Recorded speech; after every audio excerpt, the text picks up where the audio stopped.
എനിക്ക് വയ്യായേ. അയ്യോ അയ്യോ വയ്യായേ. അയ്യോ കിടന്ന് ബഹളം വെക്കാതെ എനിക്ക് വയ്യായേ.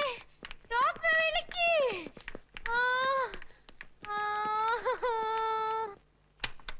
ഡോക്ടർ, കാഷ്വാലിറ്റിയിൽ ഒരു പേഷ്യന്റിനെ കൊണ്ടുവന്നിട്ടുണ്ട്, ഉടനെ അങ്ങോട്ട് വരണം.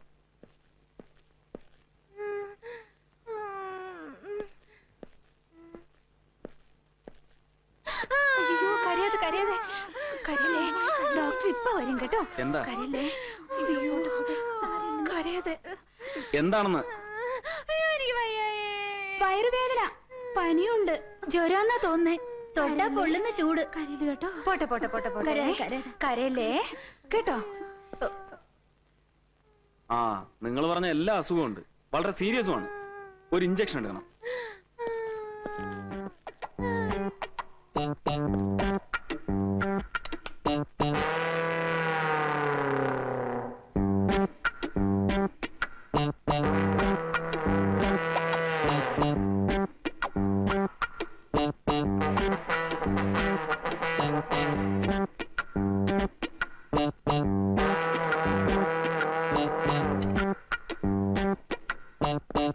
ഡോക്ടർ പ്ലീസ്, എന്റെ വലത് കൈ ഇഞ്ചക്ഷൻ എടുക്കരുത്. അപ്പൊ ഇടത് കൈയിലെടുക്കാം. അയ്യോ അവിടെ ഒട്ടും വേണ്ട. പിന്നെ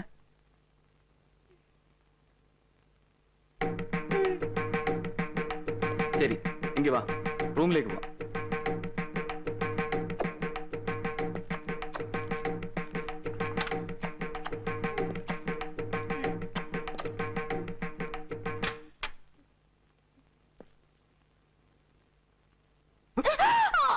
എന്തിനാ എന്തിനാ എന്നെ ഇങ്ങനെ ശല്യം ചെയ്യുന്നത്? പറയാൻ പറയാം.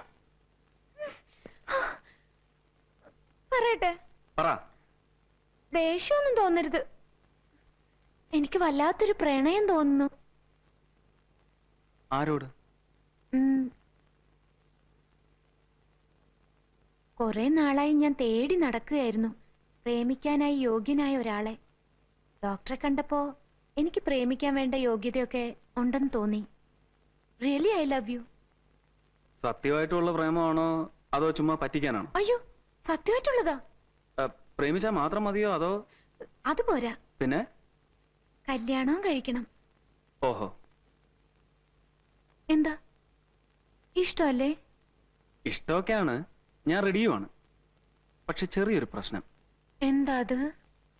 കുട്ടിയെക്കുറിച്ച് കുറെയൊക്കെ ഞാൻ കേട്ടു. മായ എന്നല്ലേ പേര്? മായ വിനോദിനി. കോളേജിലെ ഏറ്റവും വികൃതിയായ പെൺകുട്ടി, ഏറ്റവും വലിയ പണച്ചാക്ക്, ഗ്യാങ് ലീഡർ, നൊട്ടോറിയസ്. ഹോസ്റ്റലിനെ മതിലിയാടുക, രാത്രികാലങ്ങളിൽ കറങ്ങി നടക്കുക, ഉള്ള വൃത്തികേടുകളൊക്കെ ചെയ്യുക, ഇതൊക്കെ പതിവ്. പിന്നെ ലേശം കഞ്ചാവും ലഹരിയൊക്കെ ഉണ്ടെന്നും പറയപ്പെടുന്നു. അതൊന്നും എനിക്കൊരു പ്രശ്നമല്ല, അതൊക്കെ വളരെ നല്ല കാര്യങ്ങളാണ്. പക്ഷേ വേറൊന്നുകൂടി ഞാൻ അറിഞ്ഞു. എന്താ അത് കുറച്ച് സോഫ്റ്റായ ഭാഷയിൽ പറഞ്ഞാൽ മായാ വിനോദിനി ഒരു പാവമാണ്, ഒരു പാവം അനാഥ, അനോഫൻ. കുറച്ച് ഹാർഷായ ഭാഷയിൽ പറഞ്ഞാൽ മായാ വിനോദിനി അച്ഛനാര് അമ്മയാര് എന്നറിയാത്തവളാണ്. അതായത് എവിടെ ജനിച്ചു, ആർക്ക് ജനിച്ചു എന്നറിയാത്ത ഒരു ബാസ്റ്റർ. തന്തയ്ക്കും തള്ളയ്ക്കും പറക്കാത്ത നെറികെട്ട നിന്നെ ഈ യോഗ്യനായ ഞാനെങ്ങനെ പ്രണയിക്കുക? എന്റെയോ എന്റെ അമ്മയുടെ മുഖത്ത് നോക്കാൻ യോഗ്യതയില്ലാത്ത നിന്നെ ഞാനെങ്ങനെ കല്യാണം കഴിക്കുക? ശരി, എന്റെ അച്ഛനെ അമ്മയെ കണ്ടുപിടിച്ച് നിങ്ങളുടെ മുമ്പിൽ നിർത്തി തരാം. അപ്പൊ എന്നെ കല്യാണം കഴിക്കാലോ. പോയി കണ്ടുപിടിച്ചോണ്ട് വാ, എന്നിട്ട് ആലോചിക്കാം. ഇപ്പൊ തൽക്കാലം യു ഗെറ്റ് ഔട്ട്. ഞാൻ വരും, കണ്ടുപിടിച്ചോണ്ട് വരും.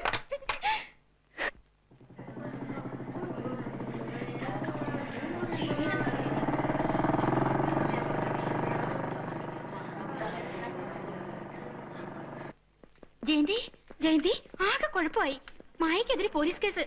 ആ ഡോക്ടർ ശ്രീനിവാസൻ പറ്റിച്ച പണിയാ. എങ്ങനെ? ആശുപത്രിയിൽ അനധികൃതമായി കടന്നു, ഡോക്ടറോട് അപമര്യാദയെ പെരുമാറി, ആശുപത്രി ഉപകരണങ്ങൾ നശിപ്പിച്ചു. പ്രിൻസിപ്പൽ കൈയോടെ പിടിച്ചു വെച്ചിരിക്കുക മായെ. മായെ കോളേജിൽ നിന്ന് പുറത്താക്കുന്നുള്ള ഉറപ്പ്. ഇപ്പൊ എന്താ ചെയ്യാ? ഞാൻ അച്ഛനെ വിളിച്ച് പറയട്ടെ, പ്രിൻസിപ്പലിനോട് പറയാൻ. എന്തെങ്കിലും ചെയ്തേ പറ്റൂ. നിക്കേ, പ്രിൻസിപ്പൽ മായയുടെ ലോക്കൽ ഗാർഡിന് വരാൻ ഏർപ്പാട് ചെയ്തിട്ടുണ്ട്. ആരാ മായയുടെ ലോക്കൽ ഗാർഡിൻ? ശിവപ്രസാദ്.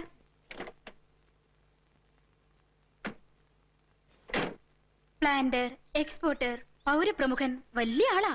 കോളേജും ഹോസ്റ്റലിനും വേണ്ടി അദ്ദേഹം ചെയ്തിരിക്കുന്ന സഹായങ്ങൾ ചില്ലറയൊന്നുമല്ല. ഒരു പക്ഷെ അദ്ദേഹം തന്നെ കാര്യങ്ങൾ ശരിയാക്കിയേക്കും. അത് നടന്നില്ലെങ്കിൽ പോരെ ജയന്തിയുടെ അച്ഛനെ വിളിക്കുന്നത്? വരട്ടെ, എന്തു വരുന്നു നോക്കട്ടെ. വാ. മാഡം, ഇക്കുറി കൂടി ഒന്ന് മാപ്പാക്കണം. മായയിൽ നിന്നും ഇനി ഇങ്ങനെയൊന്നും ഉണ്ടായില്ലെന്ന് ഞാൻ ഉറപ്പു തരുന്നു.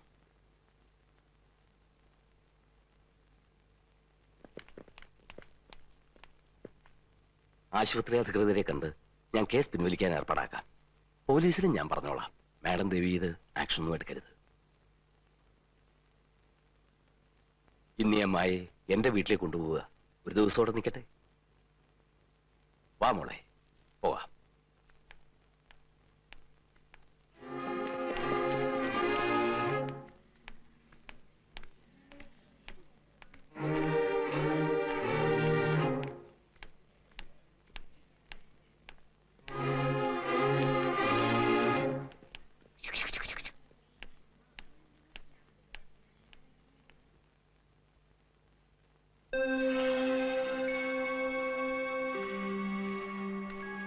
മായ വന്നില്ലേ? ഇല്ല.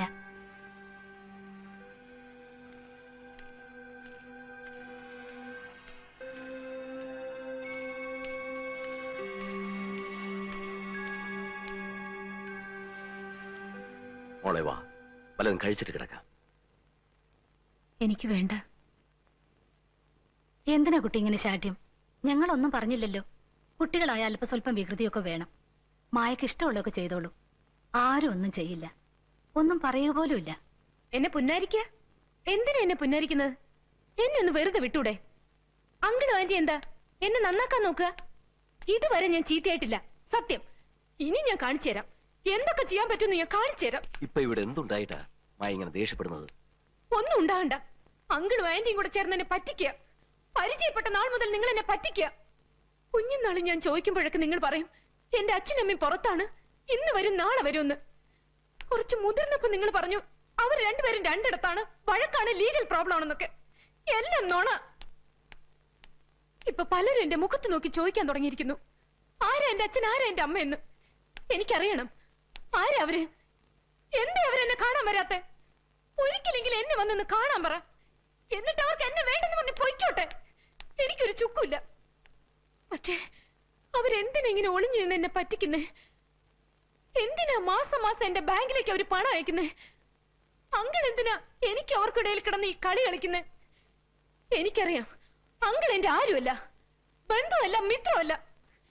നിങ്ങളൊരു ചതിയനാണ്, വെറും ചതിയൻ. മായയുടെ അമ്മയും അച്ഛനും ആരാണെന്ന് അറിയാനുള്ള സ്വാതന്ത്ര്യം മായയ്ക്കുണ്ട്. പക്ഷേ അതിനുള്ള സമയമായിട്ടില്ലെന്നാ തോന്നുന്നത്. കൂടുതൽ വിശദീകരിച്ച് പറയാനുള്ള സ്വാതന്ത്ര്യവും എനിക്കില്ല. വെറുതെ ബഹളം വെച്ചാൽ മായ എനിക്ക് സഹായിക്കാൻ സാധിച്ചില്ലെന്ന് വരും. എനിക്ക് ഒരാഴ്ച സമയം തരൂ, ഞാനൊന്ന് ആലോചിക്കട്ടെ. ഒരാഴ്ച പോയിട്ട് ഒരു ദിവസം ഞാൻ നിങ്ങൾക്ക് തരില്ല. എന്റെ അച്ഛനും അമ്മയെന്ന് പറയുന്നവരുണ്ടല്ലോ, അവരെ ഇനി ഒളിവിലിരിക്കാൻ ഞാൻ സമ്മതിക്കില്ല. നിങ്ങളെ കൊണ്ട് അവരാരെന്ന് ഞാൻ പറയിപ്പിക്കും. അവരെ ഞാൻ എന്റെ മുമ്പിൽ കൊണ്ടുവരുവിക്കും. ഇല്ലെങ്കിൽ എന്റെ പേര് മായ എന്നല്ല,